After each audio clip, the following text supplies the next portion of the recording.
Hello, c'est Lionel Artiste, celui-là qui aide à passer la barre des 1000 € de dépenses par jour sur Facebook. Alors, le mois dernier, j'ai audité 10 comptes publicitaires appartenant à nos clients et malheureusement, j'ai remarqué 7 erreurs qui reviennent le plus souvent sur chacun de ces comptes publicitaires. Alors, j'ai décidé de faire une vidéo spécialement pour toi et te partager ces erreurs. Peut-être tu fais ces erreurs aujourd'hui sur ton compte publicitaire, mais tu t'en rends pas compte parce que personne ne te l'a jamais dit. Ces erreurs te font perdre énormément ton budget publicitaire et ruinent littéralement tes campagnes. Et tu seras surpris d'apprendre que la 6e erreur est celle ignorée par la plupart des annonceurs, même les experts. Sans plus tarder, j'entre dans le vif du sujet. Première erreur, l'objectif de conversion que vous utilisez dans vos campagnes ne correspond pas à votre objectif personnel. La première des choses, je l'ai déjà dit dans plusieurs vidéos, lorsque vous voulez faire de la publicité, vous devez d'abord vous définir un objectif personnel. Alors, quel est votre objectif personnel? Est-ce que votre objectif, c'est de vendre un produit, des prospects? En fonction de votre objectif, vous devez être en mesure, vous devez être capable de choisir le bon objectif de conversion. Sur ces 10 comptes que j'ai audité, cette première erreur revenait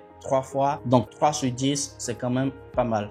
Deuxième erreur qui revient le plus souvent, c'est la segmentation d'audience. La plupart des annonceurs aujourd'hui ne segmentent pas leurs audiences sur leur compte publicitaire. Et que vous voulez lancer une campagne et vendre un produit à une audience, vous devez savoir qu'il y a 3 niveaux de conscience. Le premier niveau, c'est le top of funnel qu'on a l'habitude d'appeler tofu. Le second niveau, c'est le middle of funnel. Et le troisième niveau, c'est le bottom of funnel. Vous devez être en mesure de pouvoir segmenter votre audience en ces 3 grandes parties parce que ça va vous permettre de pouvoir adapter votre contenu publicitaire, c'est-à-dire votre texte publicitaire et votre créatif publicitaire à chaque audience. Vous devez savoir que le niveau de conscience n'est pas le même dans chaque catégorie. Quand je prends le haut du funnel, ce sont des personnes qui viennent tout juste d'entendre parler de vous, qui ne vous connaissaient pas par hasard, donc on peut assimiler ça à une audience froide. Quand je prends le milieu de funnel, c'est peut-être une personne qui vous connaît déjà, qui a déjà vu vos publicités passer, mais n'est pas forcément passée à l'action. Et quand je prends le bas du funnel ou le bottom of funnel, ce sont des personnes qui vous connaissent déjà, qui ont déjà peut-être acheté un produit chez vous ou qui ont déjà initié une action de conversion, mais ne sont pas forcément allés au bout. Donc, cette façon de segmenter votre audience va vous permettre d'adapter votre contenu publicitaire à chaque catégorie. Par exemple, ceux-là qui sont au bas du funnel, c'est pas de cette même façon que vous allez vous adresser à ceux-là qui sont en haut du funnel. Alors, c'est très important, vous devez apprendre à segmenter votre audience principale,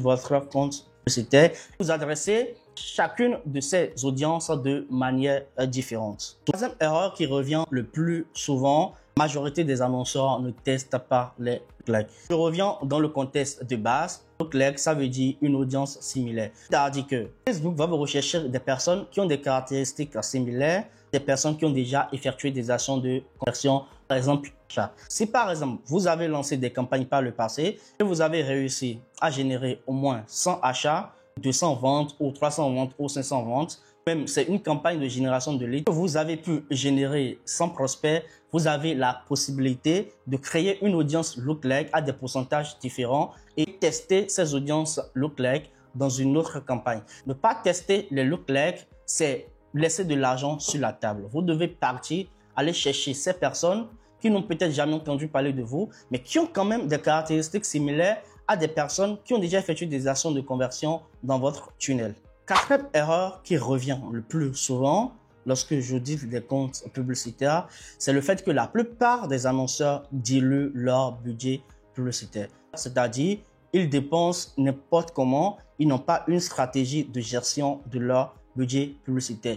Ils lancent plusieurs campagnes à la fois sans pour autant savoir concrètement ce qui fonctionne, sur quelle campagne mettre le plus de budget ou sur quelle campagne diminuer le budget. Bref, aucune stratégie derrière. Et lorsque vous commencez avec la publicité Facebook, vous devez savoir de façon globale ce que vous voulez allouer à votre lancement ou à votre campagne par mois ou par semaine comme budget publicitaire. Une fois que vous avez défini un budget, ce qu'il vous faut faire, c'est allouer 60% à votre campagne d'acquisition pour commencer, allouer 30% à votre campagne de retargeting et les 10% restants alloués soit à une campagne evergreen ou à une campagne de fidélisation. Mais le plus important, vous devez vous concentrer sur vos campagnes d'acquisition en phase de testing afin de savoir exactement ce qui fonctionne le plus et augmenter le budget progressivement. Donc, ne dépensez pas tout votre budget publicitaire uniquement sur des campagnes d'acquisition. Essayez de répartir votre budget publicitaire global en fonction des différentes campagnes et en fonction de l'étape à laquelle se retrouve votre audience dans votre tunnel de conversion. Cinquième erreur et la toute dernière erreur dont je vais parler, c'est que la majorité des annonceurs n'ont pas une stratégie d'augmentation de budget publicitaire. Lorsque vous lancez une campagne en phase de testing, vous devez avoir une stratégie pour augmenter progressivement votre budget publicitaire.